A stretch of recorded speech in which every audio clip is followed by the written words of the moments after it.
As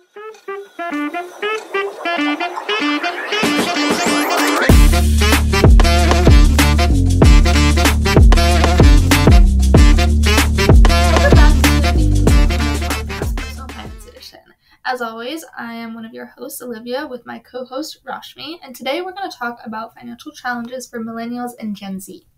But in order to really understand financial challenges and how we measure this, we need to know what financial health is, which is a comprehensive metric considering various financial aspects like spending, saving, borrowing, and planning. Financial health indicates a well-functioning financial system that promotes resilience and opportunity.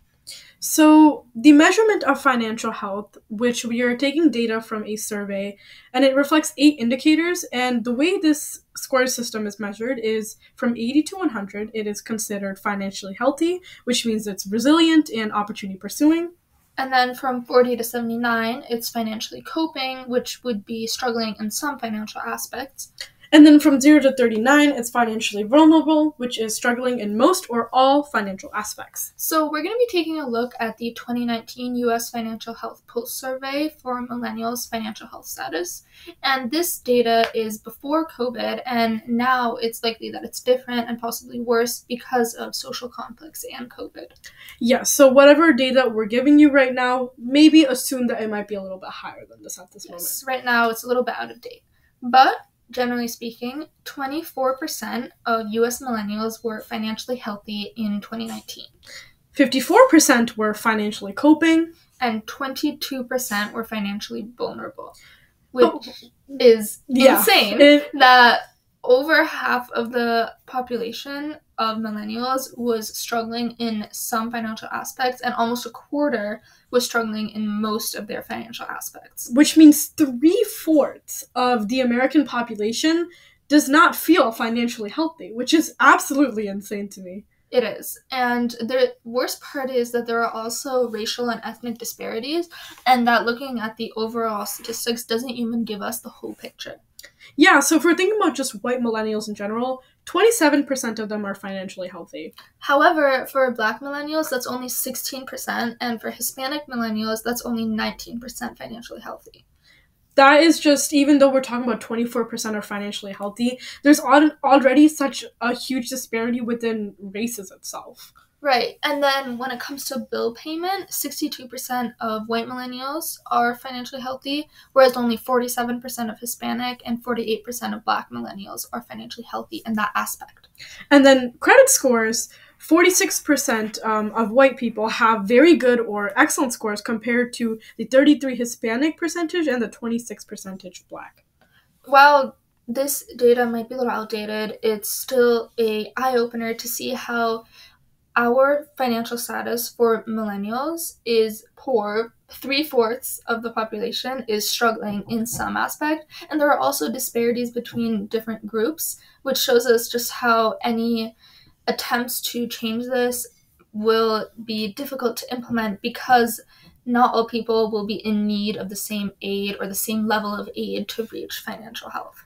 Yeah, and if we're just thinking about just this idea of financial challenges, even if you're coming from a financially struggling background, it's shown that white respondents still report higher financial health compared to Black and Hispanic respondents.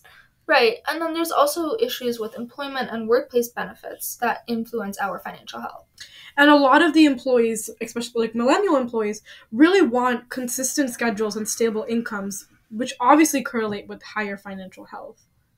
And millennials with predictable schedules and stable income are significantly more likely to be financially healthy because they will also have access to health insurance and paid sick leave, which comes from stable incomes, consistent jobs that usually you get benefits from after staying with them for a longer time or having a more standard 9-to-5 job.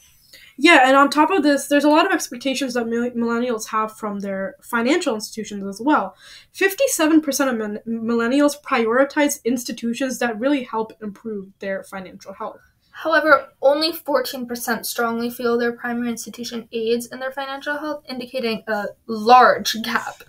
Definitely. I mean, the fact that 3/4 of the American population does not feel financially healthy, and that there's such a large demand from better workplace benefits and more expectations from financial institutions, show how many financial challenges we really have going on in our country right now. Yeah. So now we're going to shift and talk a little bit about Gen Z. So, 38% of Gen Z and millennials feel like they struggle more with financial security compared to their parents at the same age. And 53% of Gen Z workers have additional jobs to cover monthly expenses, more than any other generation. And then it gets even worse. 53% of Gen Z cite high living costs as a major barrier. And we know that high living costs and struggles financially make it difficult to invest in personal finance and put yourself first and aim to improve your financial status. And this is why 75% of Gen Z are reluctant to even set long term financial goals because of the current economic climate, and 66% of them believe that they may never have even enough money to retire. And relating to retirement, there are continued pushes to increase retirement age, and there is data that's implying that Gen Z will likely be a generation that works more than any previous generation for much longer and has a longer life, but they're still working for so much longer, and it's possible that we will struggle with retirement money in the future as well. And since Gen Z are definitely on the younger side of the different like the age spectrum, a lot of them are already students in college or going to be students in college. And so a really big issue that Gen Z students are facing is high student loan debt. Right. There are a lot more financial barriers for Gen Z because they are younger, which includes higher costs for essentials like food and housing and lower wages. But student loan debt is really the kicker when it comes to financial barriers. Yeah, and according to the Federal Reserve Bank of St. Louis, Gen Z has an average of $20,900 in student debt, which is 13% higher than millennials. And that translates to a median loan of $12,800, which again is around 14% higher than that of millennials. While it may seem like there's no way out of student debt, there are a few ways to combat student loan debt.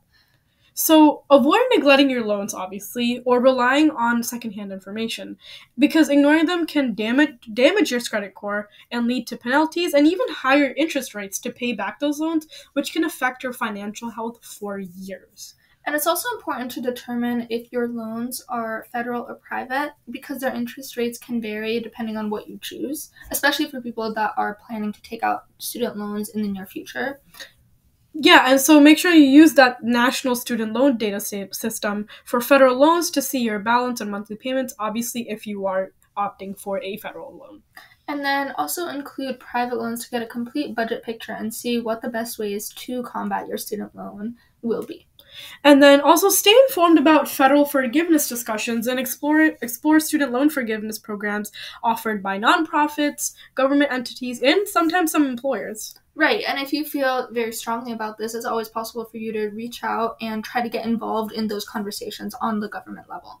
Yes, and also consolidating multiple loans into one can simplify payments. So that means you're refinancing high interest loans at a lower rate which can save money, which also makes sense because you need to make sure you understand the new interest rates, any associated costs, whether the rate is fixed or variable, and if there are prepayment conditions. Right. And federal loans offer various payment plans, some extending beyond the standard 10 years, and others start with lower payments that can increase over time. So it's really important to think deeply about whether you want personal or federal loans for your student loans. You also may qualify for deferment to temporarily pause payments without accruing interest if you are really experiencing economic challenges. Forbearance is also another option, though interest typically continues to accumulate. Right, especially for current students, it's common for your loans to be stagnant in relation to interest, which means just not taking on any additional interest while you're still in school. So focusing on saving money while you're still studying and then using that to pay off your student loans as quickly as possible once that interest starts accumulating is a very smart way to go about it. Yes, and while you're managing the student loans, make sure you're making sound financial decisions elsewhere because you don't want to have three financial dilemmas going at you at once. Right, and that involves paying at least the minimum on all your loans and then deciding whether to contribute extra funds to retirement savings or trying to get an employer match while you do so. And obviously pay off your high interest credit card debt because it usually has the highest interest rates compared to any other one. Right. So while student loans may seem like a end-all situation, there are ways to deal with that, and especially for current students, it's really important to be putting all of your thought into making the most sound decision related to your student loans because there really is a lot more that goes into it and a lot of different ways to go about taking out money to pay for your education. For sure. Well, we hope this episode really is an eye opener for you guys on the current economic situation for Gen Z and millennials. But that's all for today. This is Rashmi and Olivia. Catch you on.